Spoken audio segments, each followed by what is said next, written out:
chosen ones. Have you ever felt it?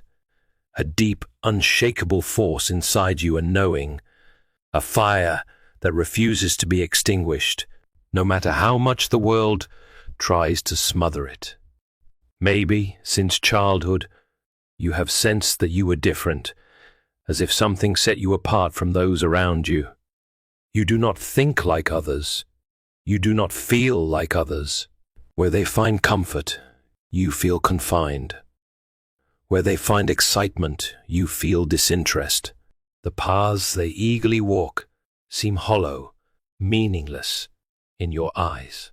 You have questioned yourself, wondering why you do not fit in, why the world does not seem to understand you. But what if I told you that you were never meant to belong here? What if I told you that the very fabric of your being is woven with something beyond human comprehension? Because, chosen one, you are not 100% human. You are something more, something greater, as C.S. Lewis profoundly stated. You don't have a soul. You are a soul. You have a body. Let that sink in. This truth may shake you. It may challenge you, but deep down, if you listen carefully, if you open your spirit, you will realize that this is not new information to you. It has always been inside you, waiting to be unlocked. This is not mere metaphor. This is not exaggeration. This is truth. You carry something within you that is beyond this realm, something untamed, something divine. Your spirit is not of this earth. Your bloodline is mixed with something that defies human explanation. Divinity itself has touched you. You are a vessel of something ancient, something powerful, something hidden from the eyes of the world, yet undeniable to those who have eyes to see and ears to hear. The world has tried to deceive you. It has told you that you are just like everyone else, that you must conform, that you must silence the voice within and follow the rules of the system. But something inside you has always resisted. Something in you has refused to be tamed. Have you ever wondered why? Because you were never meant to fit in. You were never meant to follow the path of the ordinary. And the moment you realize this, the moment you awaken to who you truly are, everything changes. This message is not for everyone. Many will hear these words and dismiss them. Many will scoff at what is being revealed here today. But you, the ones who are truly chosen you, will feel this truth ignite something in your soul. You will recognize it because it has been whispering to you all along. So, open your heart, open your mind, and allow the fire of truth to consume every lie that has been placed upon you. Because today, you will remember who you are. Now, let's go deeper. If you are not 100% human, then what are you? To answer this, we must return to the beginning. Then God said, "Let us make man in our image, after our likeness, and let them have dominion." Genesis 1:26. What does it mean to be made in the image of God? It means you are not just flesh and blood. You are not just a body. You are spirit first. Your true nature is not limited to this physical world. This is why you see things others do not. This is why you sense what others ignore. This is why you dream of things far beyond what is possible in this realm. This is why your soul longs for something greater, something eternal, because you were never meant to be confined to the limitations of this world. You are a being of light walking through a world of shadows, and that is why the world has tried to keep you blind, tried to keep you asleep, tried to convince you that you are nothing more than flesh. But deep down, you have always known the truth. The question is, are you ready to embrace it? Your DNA carries something divine. It holds the imprint of the Creator himself, and this is what sets you apart. This is why the world does not understand you. This is why people misinterpret your actions, your words, your very essence. You walk in a realm that others cannot perceive because they see you through human eyes. But you are not merely human. You are more. You are spirit wrapped in flesh, an eternal being having a temporary experience. You are a divine creation infused with the breath of God. This is why the enemy works tirelessly to make you forget your identity. Because if you ever fully awaken to the truth of who you are, you will no longer be bound by the world's limitations. Fear will lose its grip. Doubt will no longer have a foothold. Mediocrity will cease to define you. Instead, you will rise. You will walk in dominion. You will command atmospheres and shift realities with your faith. Because you are not just human, you are the image of God. You are His chosen, set apart for a purpose greater than this world can comprehend. And the moment you embrace this truth, you will never be the same again. As C.S. Lewis wisely noted, there are no ordinary people. You have never talked to a mere mortal. Let that sink in. You were never meant to be ordinary. The divine spark within you was placed there to ignite something greater, something eternal. You carry within you a light that cannot be extinguished, a power that cannot be contained. And the more you embrace it, the more the world will see that you were never meant to be hidden. You were meant to shine. Before we go any further, I want to pause and express my deepest gratitude to each of you who have supported this mission. Your faith, your encouragement, and your generosity are not just acts of kindness, they are declarations of faith. When you give, whether through the pinned comment or the super thanks, you are doing more than offering support. You are sowing seeds into God's kingdom. You are helping to spread a message that transforms lives, that reaches those who are desperate for hope, truth, and guidance. Because of your support, this mission continues to expand, breaking barriers and illuminating paths for those who have been lost in the darkness. Remember how Jesus honored the widow's offering in Mark 12:41, 44, 44. It wasn't about the size of the gift, it was about the heart behind it. In the same way, your support carries eternal significance. You are not just giving, you are partnering in God's work. You are standing with us in this divine calling, ensuring that this message reaches every soul that needs to hear it. In the book of John, Jesus made a statement that shook the foundations of human understanding. They are not of the world, even as I am not of the world. John 17:16. Let that sink in. They are not of the world. Who was he speaking about? His chosen ones, his people, those who were sent into this world but do not belong to it. That means there are two types of people walking on this earth. 1. Those who are of the world. 2. Those who are not of the world. The first group is bound to this world. Their thoughts, desires, and existence are tied to earthly systems. They chase after what is temporary. They live and die according to the rules of men. They are ruled by what they see, hear, and feel. But the second group, the ones who are not of this world, are different. Their existence does not begin and end here. Their thoughts operate on a higher level. Their desires do not align with the ways of the world. Their spirits respond to a different frequency, one that the world cannot understand. And if you are a chosen one, you are part of that second group. Your physical body may have been born on this earth, but your spirit was birthed elsewhere. Your origin is divine. Your existence was planned before time itself. This is why you often feel like a stranger in your own land.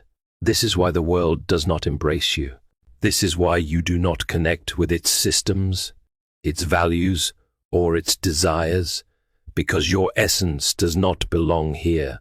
And that chosen one is both your greatest strength and your greatest challenge. As C.S.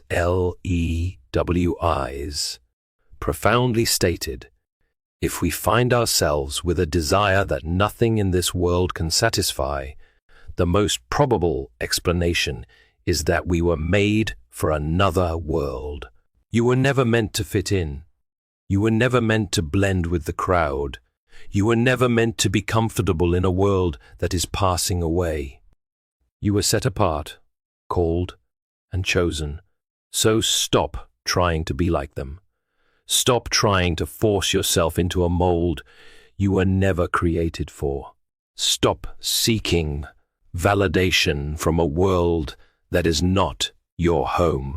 You are not of this world, just as he is not of this world, and soon the one who called you will return, and when he does, he will separate the two groups forever. When something does not belong in a place, it becomes obvious. Imagine a lion walking through a city street. It does not fit in. It does not belong there. The people around it will be afraid. They will try to capture it, control it, and put it in a cage. Why? Because it is not one of them, the chosen one. This is why you face so much resistance. This is why people misunderstand you. This is why no matter how hard you try to blend in, something always pushes you out. This is why rejection follows you. This is why you feel like a stranger, even among your own. Because you were never meant to fit in the world, it recognizes that you are different, even if it cannot explain why it senses that you do not belong. And because of this, it will try to break you. It will try to force you to conform. It will try to make you doubt yourself and question your identity and abandon your calling. But do not fall for the deception. The rejection you experience is not a curse. It is a confirmation. You are struggling not because you are weak, but because you are powerful. You are suffering not because you are lost, but because you have been found.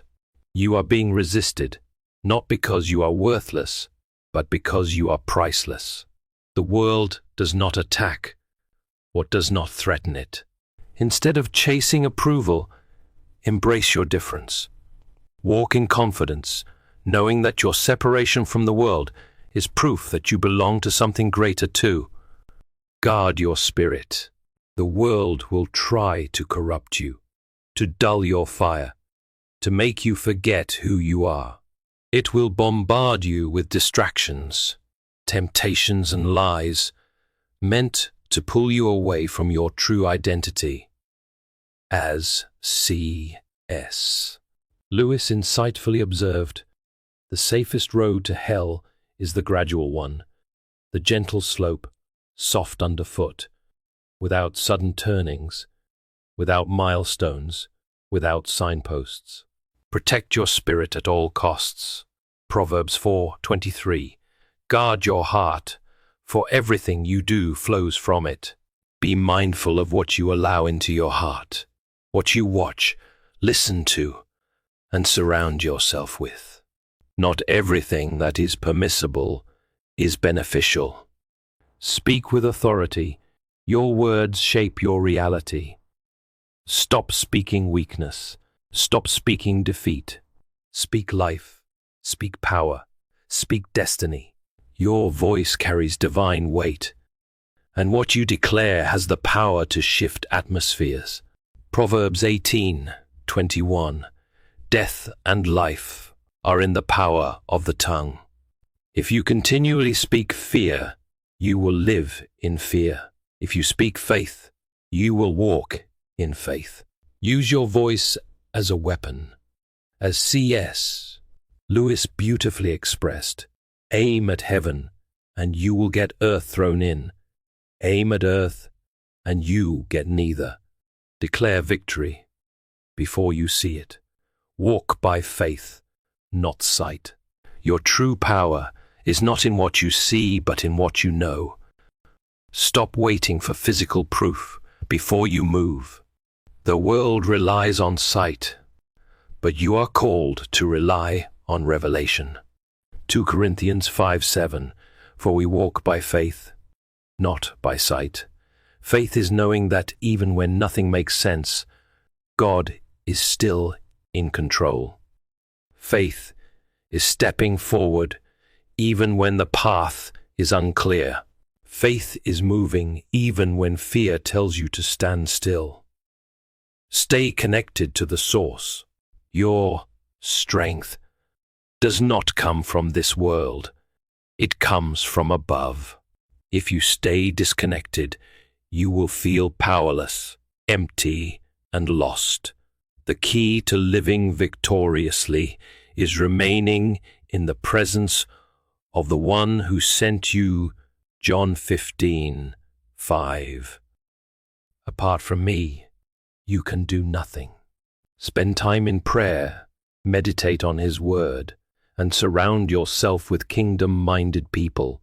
When you stay connected to the source, you walk in authority, wisdom, and divine power. Chosen one, you are not ordinary. You are not of this world. You are set apart. So live like it, walk like it, and speak like it. Because when you embrace who you truly are, the world will have no choice but to take notice. Perhaps you have doubted yourself. Perhaps you have questioned your worth. Perhaps the weight of the world has made you forget who you are. But today, let this be your awakening. You are not 100% human. You are not ordinary. You are not weak. You are not forgotten. You are chosen. You are set apart. You are marked by heaven. You were born for this. You were sent for this. You were chosen for this. The world may have tried to break you. The enemy may have tried to silence you.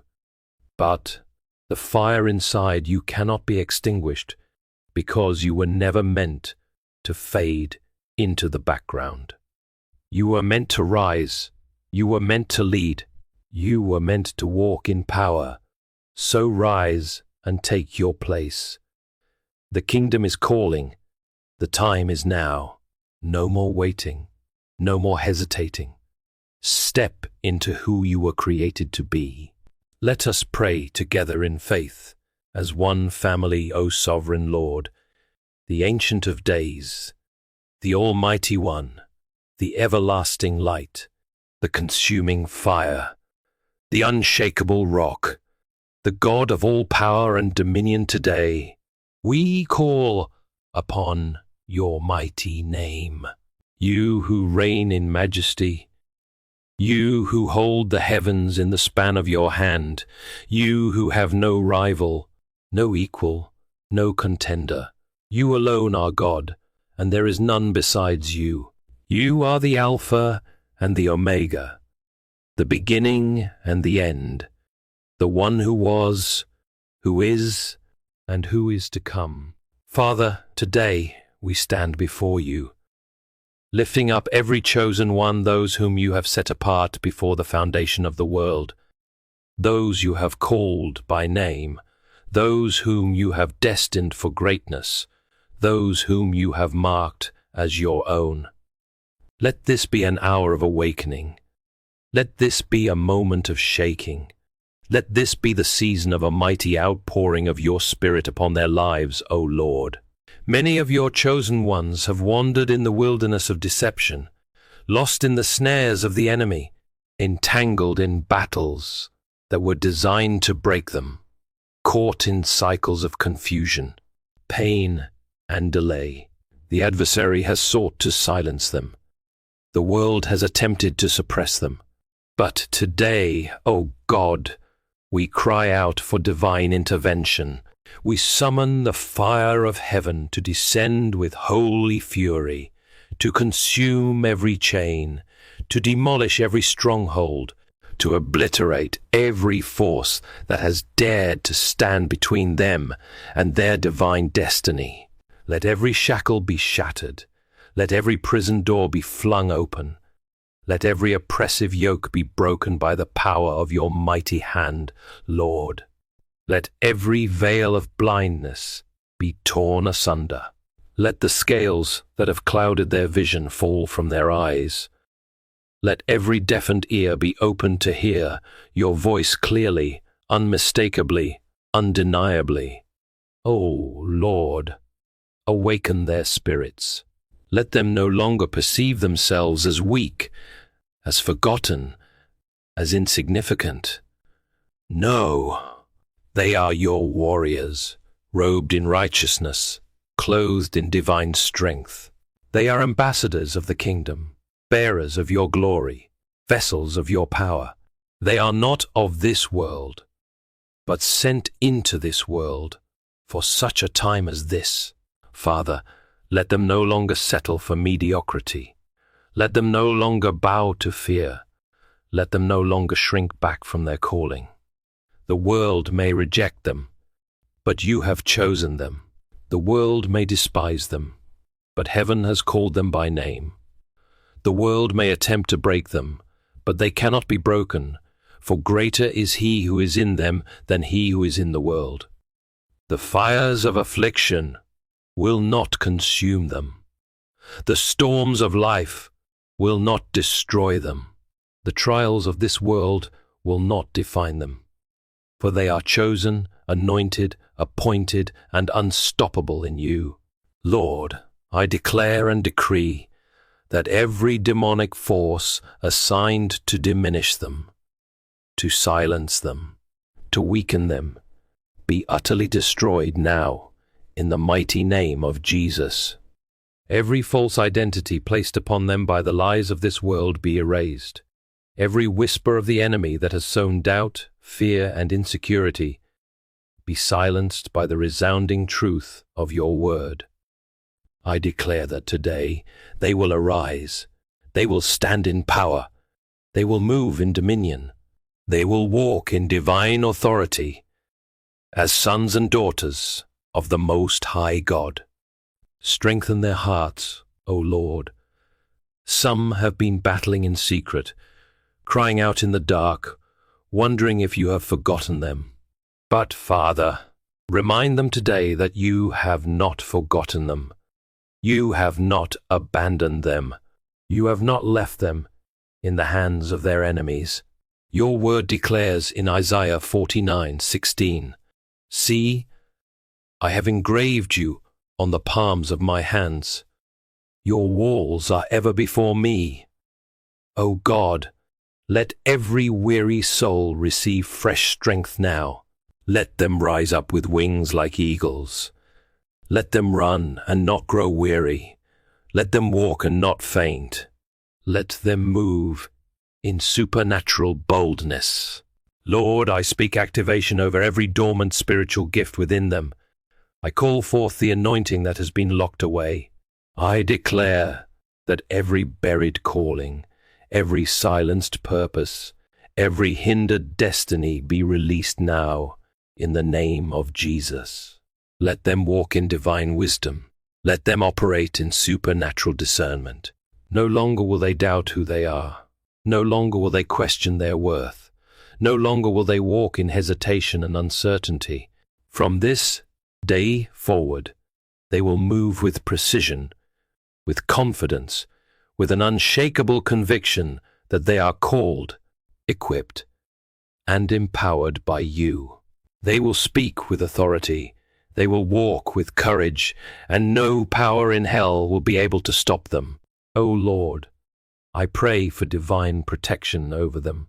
The enemy has sought to sabotage their destiny, but I declare that no weapon formed against them shall prosper.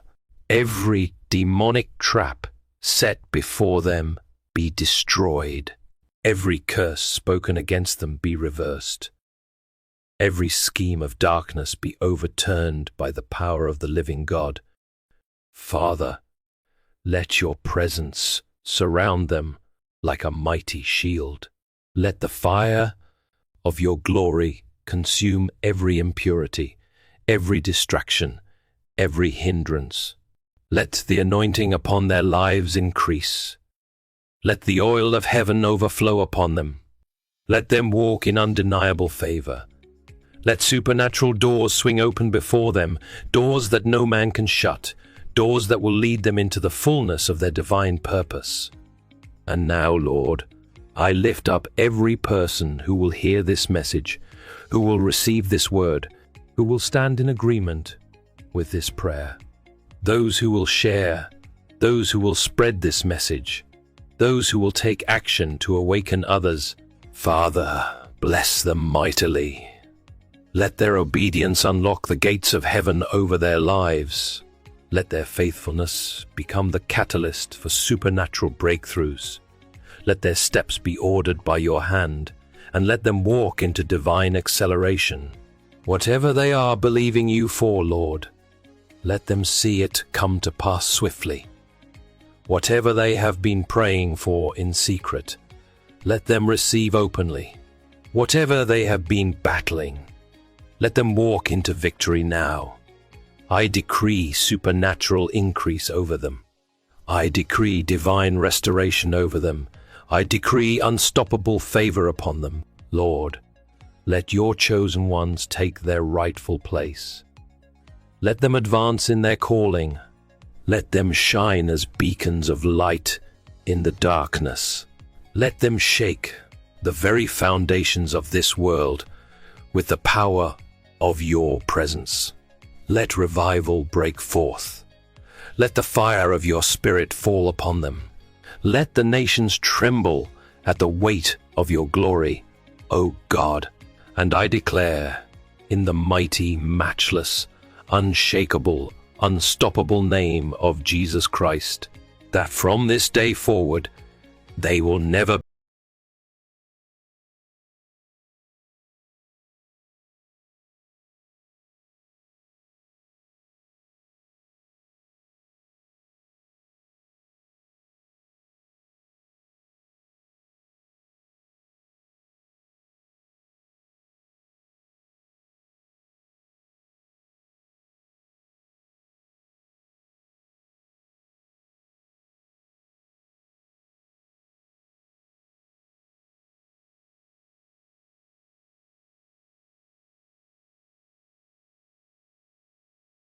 you something.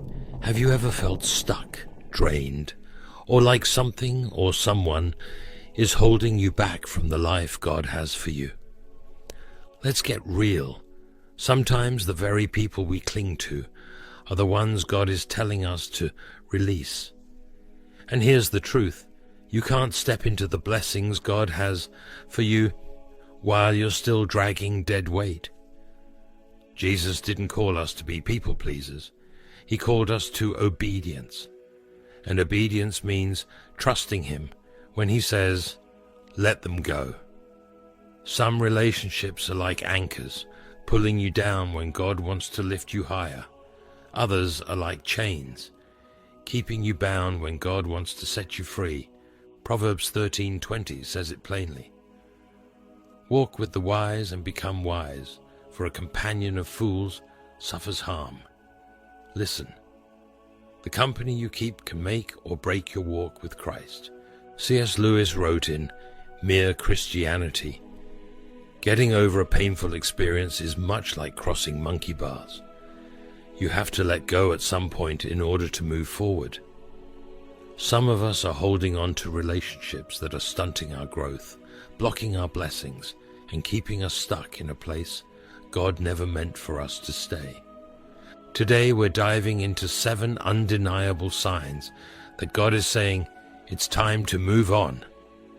This isn't about bitterness or blame. It's about stepping boldly into the future God has for you. Write in the comments, God is my future. Let's get to work. Sign number 1, a peaceful absence. One of the clearest signs that God wants you to remove someone from your life is when their absence brings you peace. Think about this. When they're not around, do you feel lighter, happier, and more connected to God? That's not just coincidence. It's God showing you that their presence may be disrupting your spiritual and emotional well-being.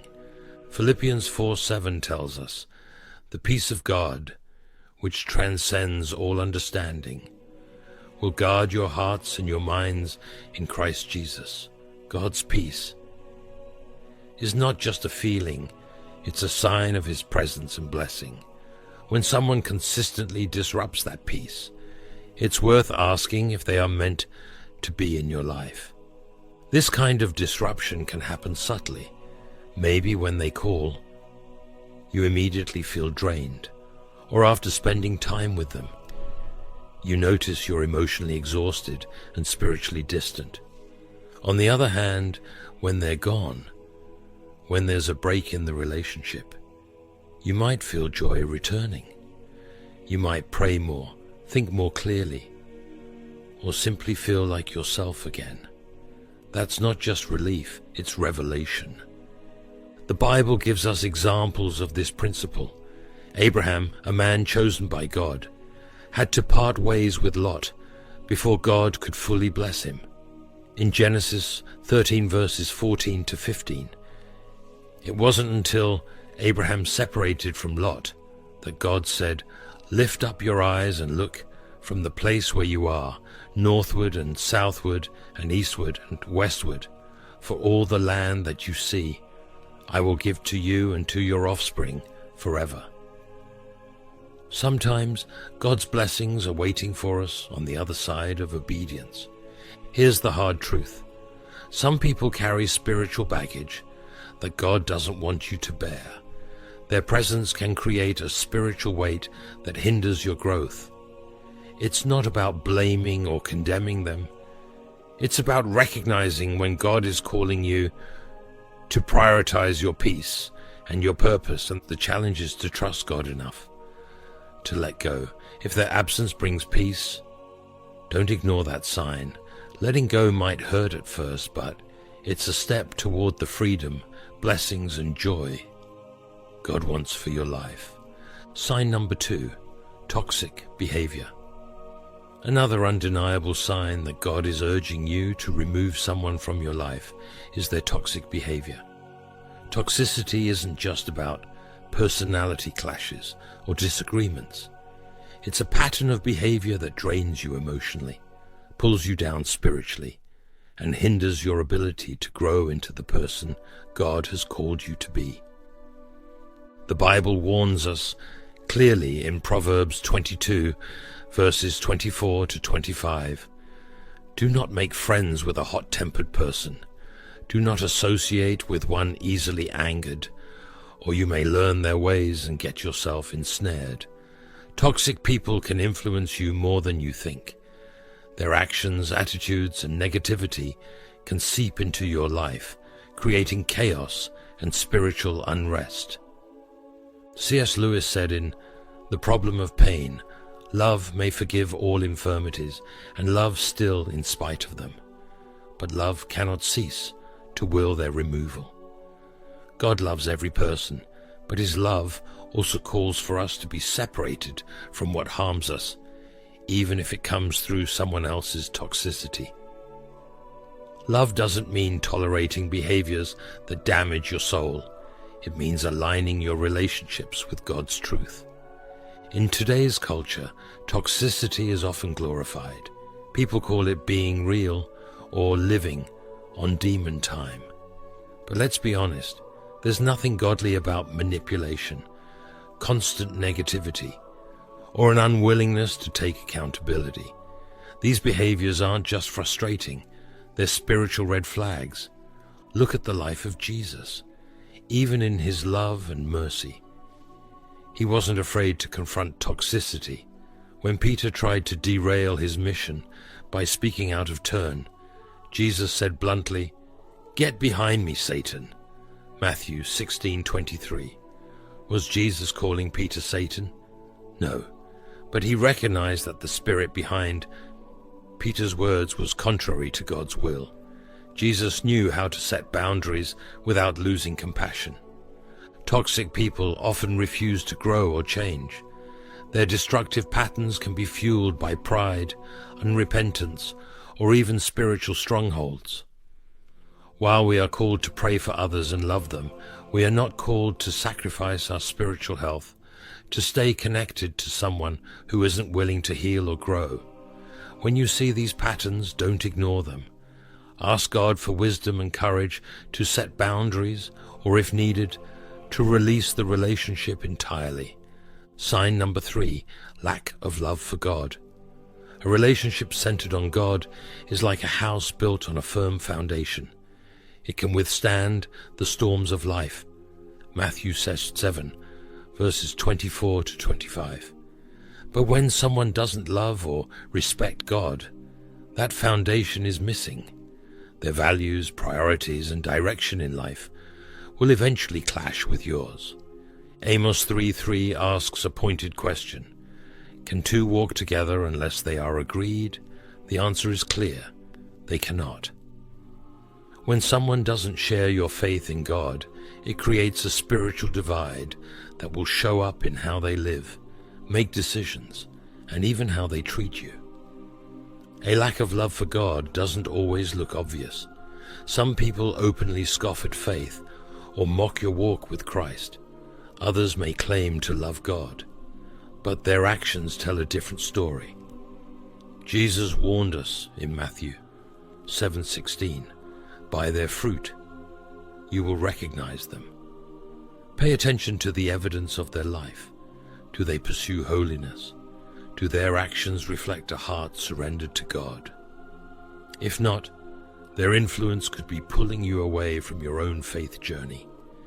C.S. Lewis wrote in Mere Christianity, "When I have learned to love God better than my earthly dearest, I shall love my earthly dearest better than I do now." Loving God first isn't just about our relationship with Him. It also transforms how we relate to others. Someone who doesn't love God cannot fully love you in the way God intends, because they lack the anchor of His truth and grace. In 2 Corinthians 6:14, Paul warns believers, "Do not be unequally yoked with unbelievers, for what partnership has righteousness with lawlessness, or what fellowship has light with darkness?" This isn't just about marriage. It applies to all close relationships. When you're yoked with someone who doesn't share your love for God, their direction can pull you off course. It's not about judging or condemning them. It's about protecting your own walk with Christ. Pray for them, love them, but also trust God enough to create distance when needed. Sign number 4, delayed blessings. Sometimes the wrong relationships don't just hurt, they hold you back. When you stay connected to people God didn't assign to your life, it can delay the blessings He has prepared for you. God's blessings often require us to walk in obedience.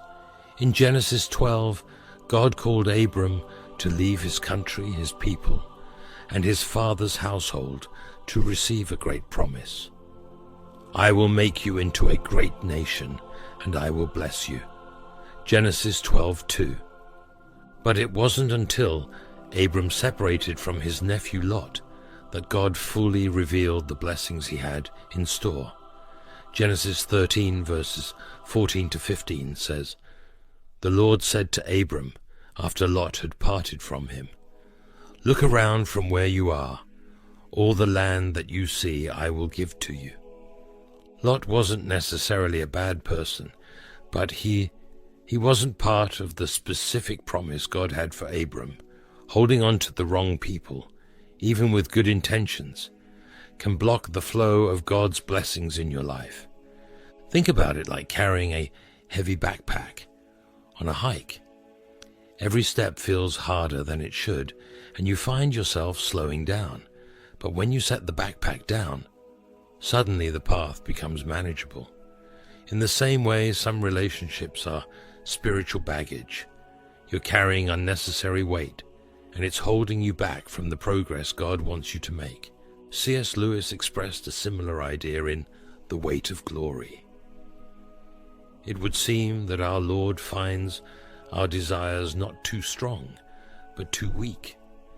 We are half-hearted creatures, like an ignorant child who wants to go on making mud pies in a slum because he cannot imagine what is meant by the offer of a holiday at the sea. Sometimes we settle for less because we're afraid to let go of what's familiar, even if it's hindering God's best for us. Delayed blessings are a warning sign that you may be clinging to the wrong relationships. Take a moment to reflect. Are you feeling stuck?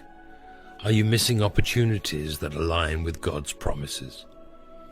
Letting go isn't easy, but it's necessary. Sign number 5, warning dreams.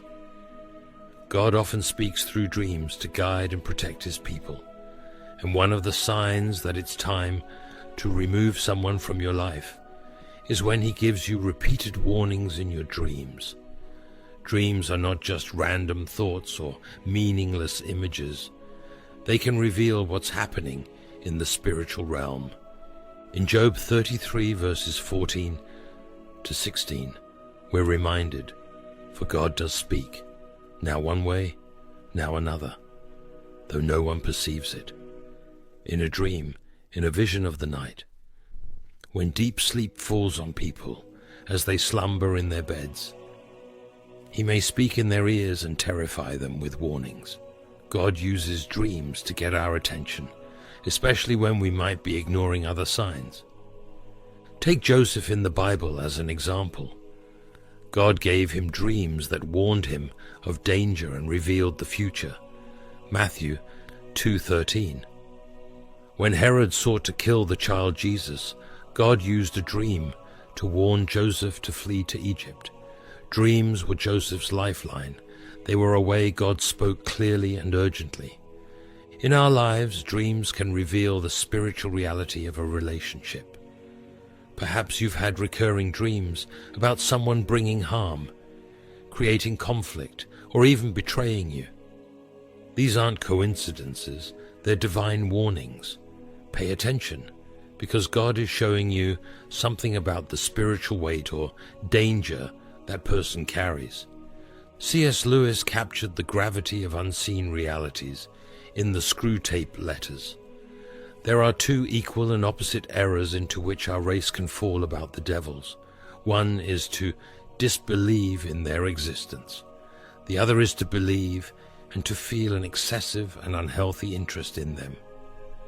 When God reveals spiritual truths through dreams, we must take them seriously, but seek him for wisdom, not fear. Here's the challenge.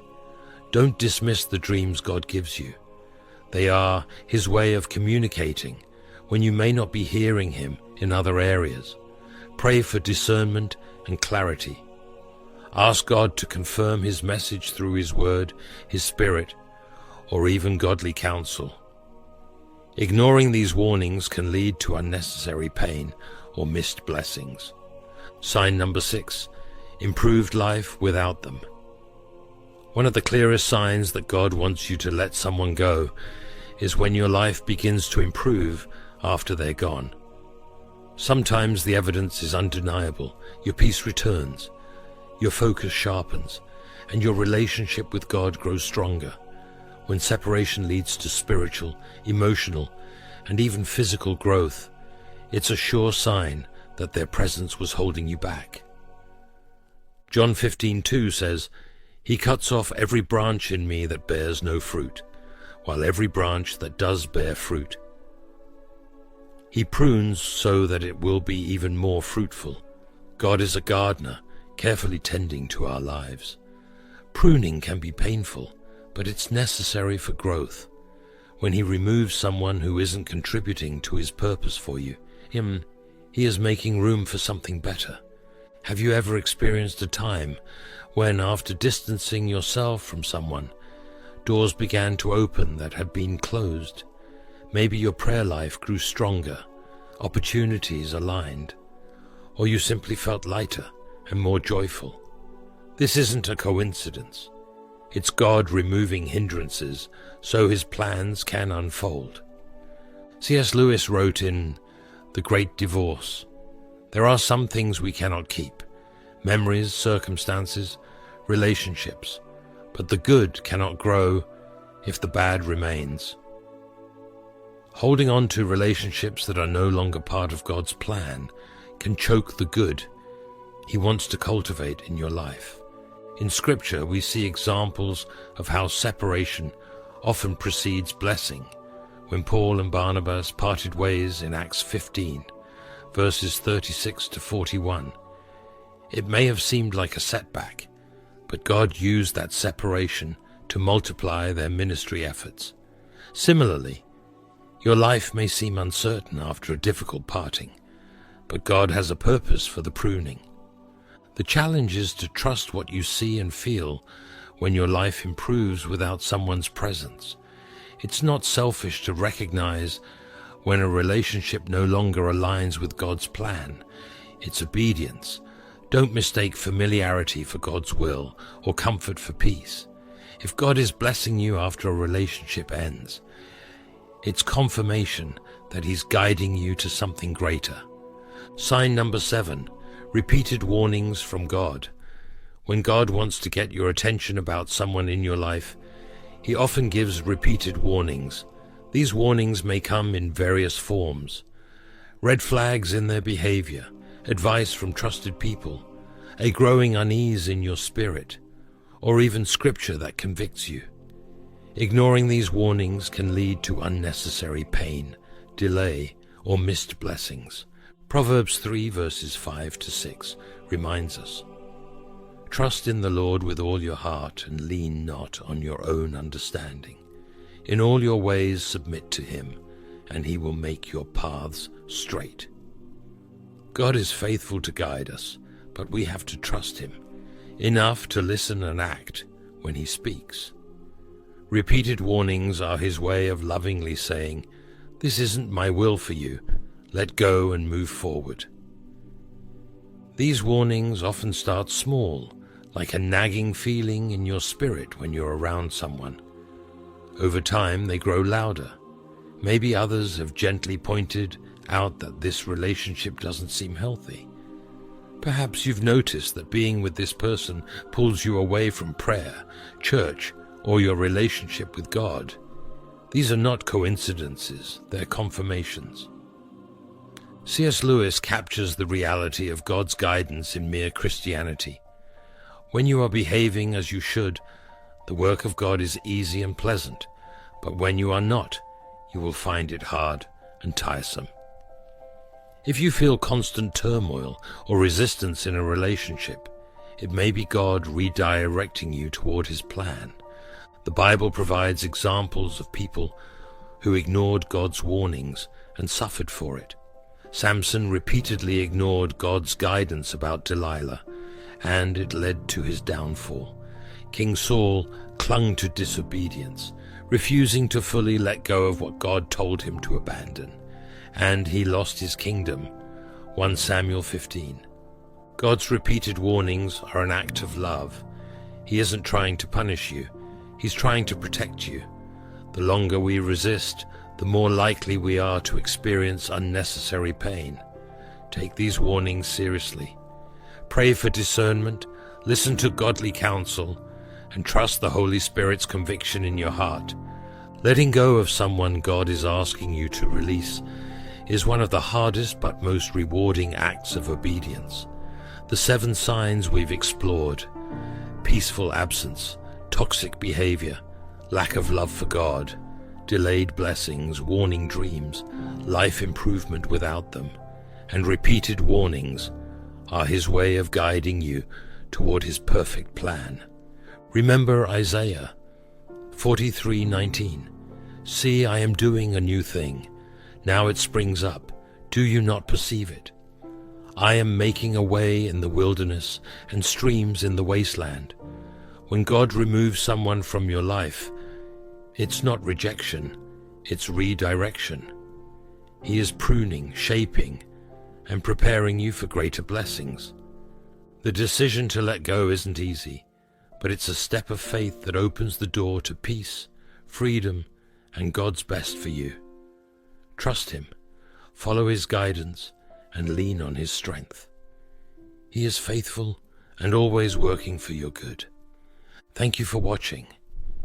If this message encouraged or challenged you, please share it with someone who may need it.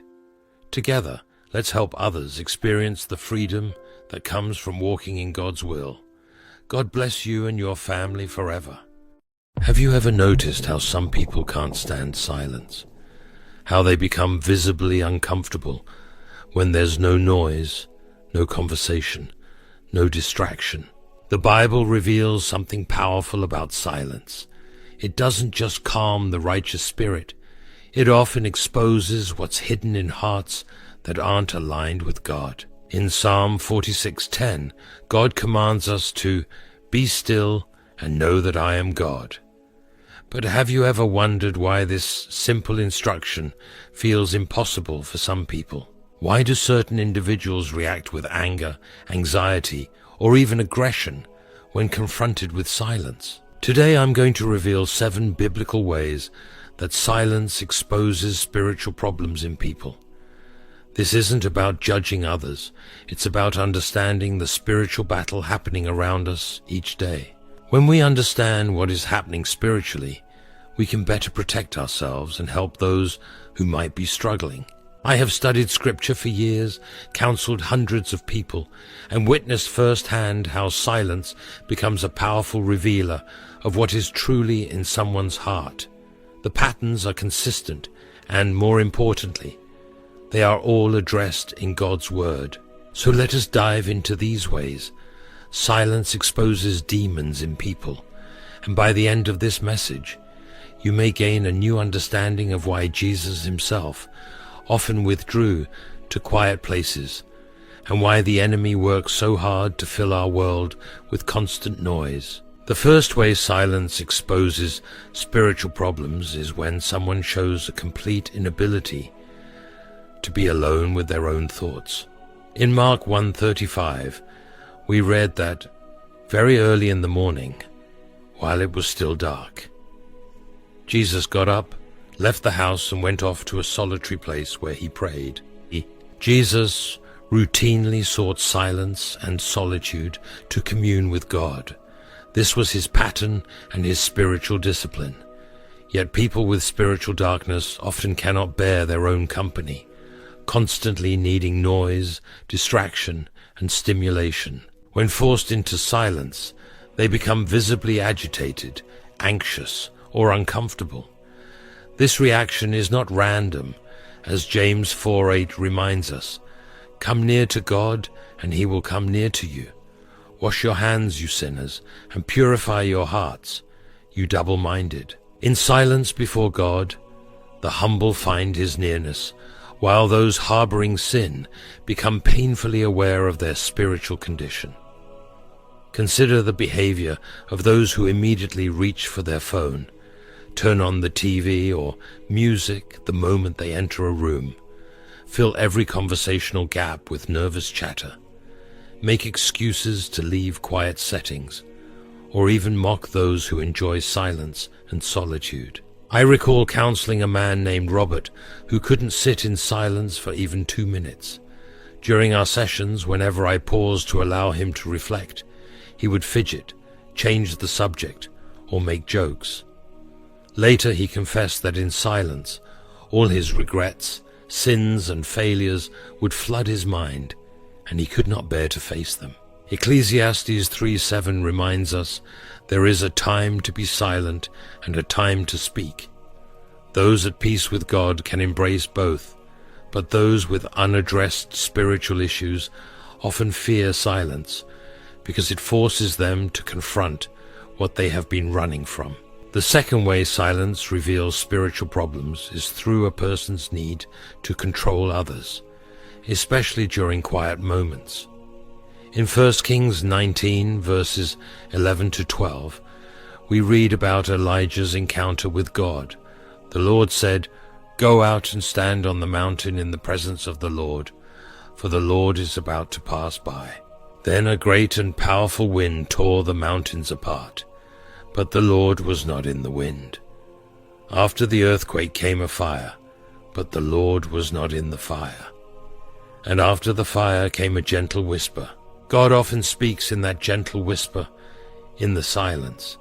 Yet people struggling with controlling spirits hate these moments because silence gives others the space to hear God for themselves. Controlling individuals tend to interrupt moments of group prayer or reflection, talk over others constantly, become angry when others want silent reflection, ridicule those who take time to listen before responding, or pressure others to make quick decisions without thoughtful consideration. I once witnessed a church meeting where the pastor asked everyone to take 5 minutes of silent prayer before making an important decision. One elder grew increasingly agitated and eventually blurted out, "This is a waste of time.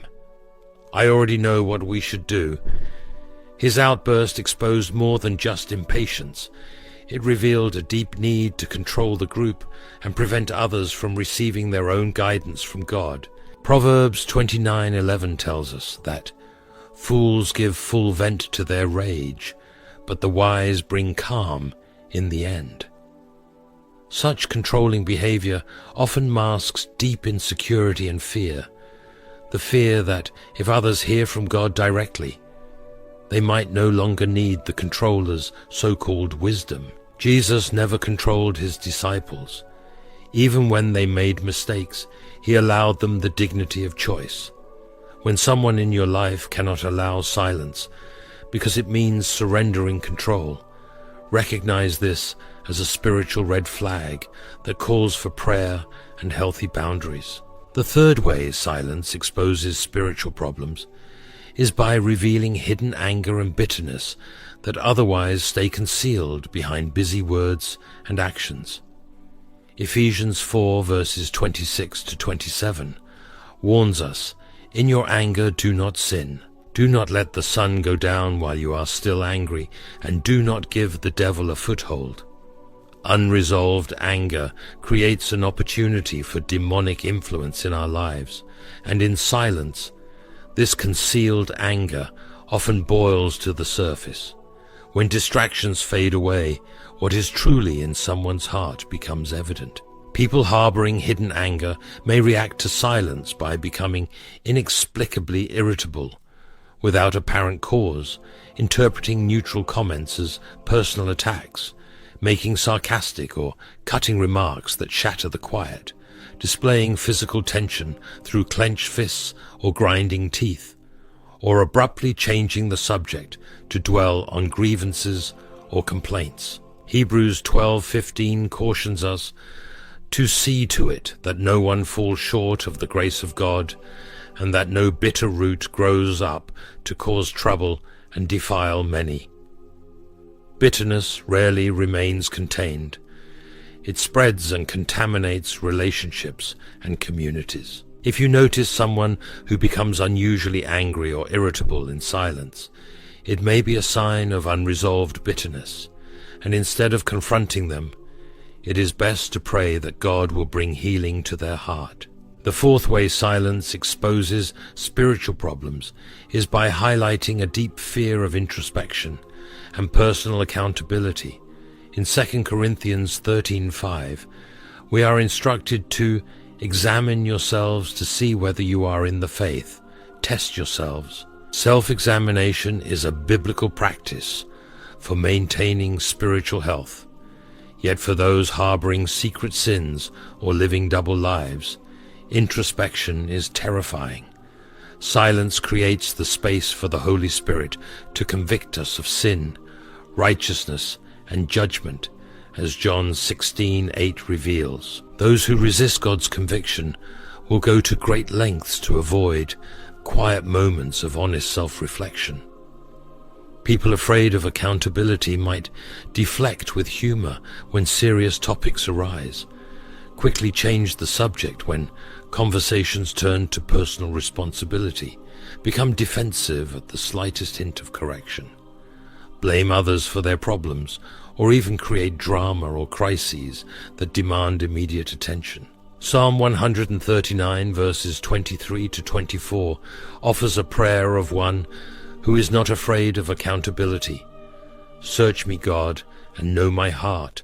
Test me and know my anxious thoughts.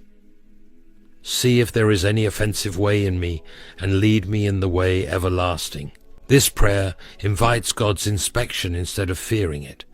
And when someone in your life shows extreme discomfort with personal reflection, it may be a sign that they are struggling with shame or a false sense of identity, making their reaction to silence a spiritual area that needs God's gentle touch. The fifth way silence exposes spiritual problems is by revealing an unhealthy addiction to constant approval and validation from others. Galatians 1:10 poses a penetrating question. Am I now trying to win the approval of human beings or of God? Or am I trying to please people? If I was still trying to please people, I would not be a servant of Christ. Scripture makes it clear that seeking human approval above God's approval creates an inner conflict. In silence, those addicted to validation find that no external voices are affirming them. They are left alone with themselves and God, and if their identity is not secure in Christ, this can be unbearable. Such individuals may make self-deprecating comments to fish for compliments, bring up their accomplishments to restart conversation, check social media constantly for likes and comments, ask questions like, "Are you mad at me?" when nothing is wrong, or create drama that positions them as either the hero or the victim. I once counseled a talented young woman named Rachel, who initially appeared confident and outgoing, yet during a church retreat with scheduled periods of silent reflection, she became increasingly distressed. Later she confessed, "When no one's talking to me, I feel like I don't exist. I need people to validate me constantly, or I feel worthless." Proverbs 29:25 warns that fear of man will prove to be a snare, but whoever trusts in the Lord is kept safe. When our sense of worth derives from the opinions of others rather than from God's unchanging love, we become trapped in a spiritual prison.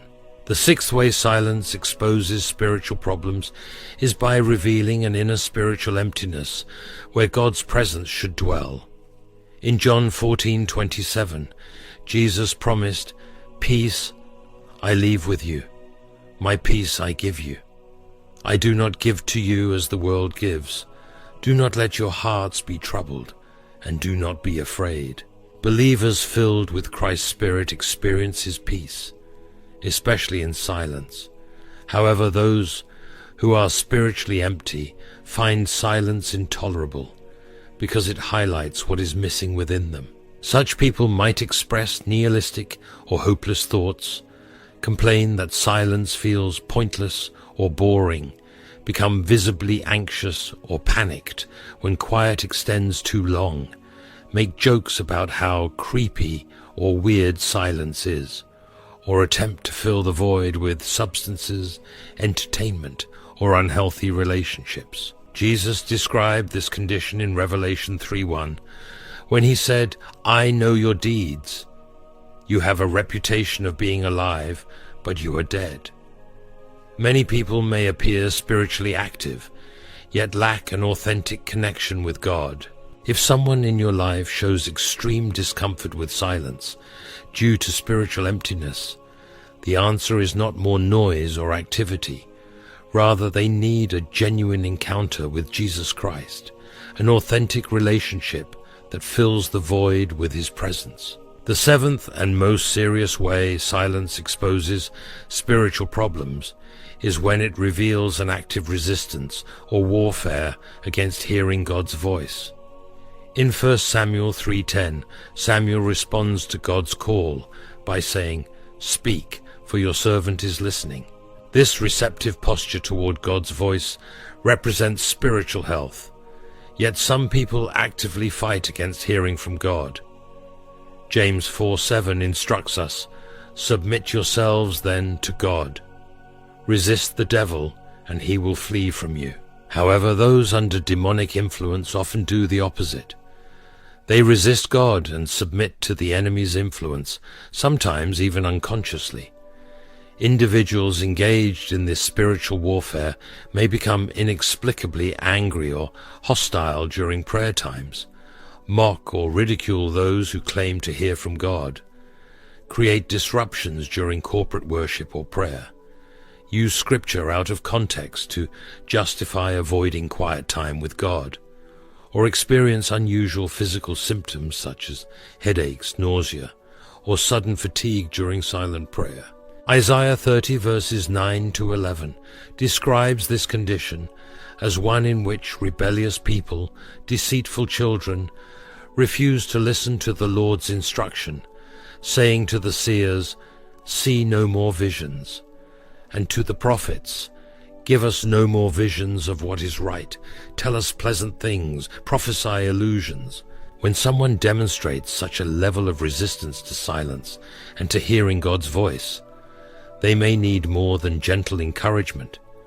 They require deliverance through prayer, fasting, and the authoritative power of God's word. Bringing it all together, the power of silence in spiritual warfare becomes evident. Jesus himself modeled the power of strategic silence. When accused before Pilate, Matthew 27:14 tells us that he gave him no answer, not even to a single charge, so that the governor was greatly amazed.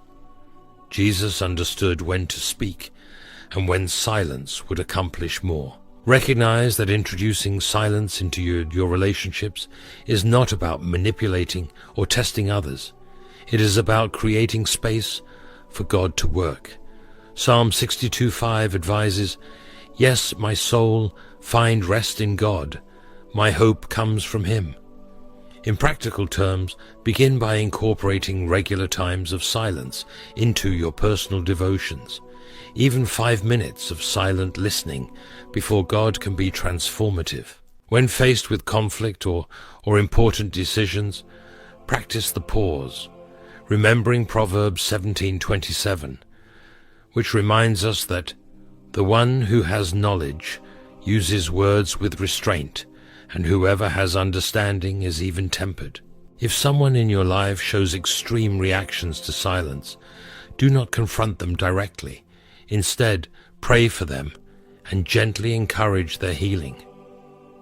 In your church or family, create space for silent reflection, understanding that not every moment needs to be filled with words or activity. Finally, remember that delivering someone from demonic influence requires spiritual authority, not just psychological insight. As James 2:19 warns, "You believe that there is one God. Good. Even the demons believe that and shudder." The enemy works hard to keep our world filled with noise, because in silence, his influence becomes evident. Yet when we create space for silence, we allow God's light to expose what is hidden in darkness. Isaiah 30:15 promises, "In repentance and rest is your salvation. In quietness and trust is your strength." Silence is not merely the absence of noise, it is the presence of an opportunity for God to speak, heal, and deliver. Let us close with this thought. Jesus never feared silence. In fact, he sought it out. If we want to become more like him, we must learn to embrace silence too, not as a weapon against others, but as a window through which God's truth becomes clear. May we become a people who are not afraid of silence, who create space for God's voice, and who help others find freedom from whatever keeps them running from the quiet. In silence, God speaks. Are we ready to listen?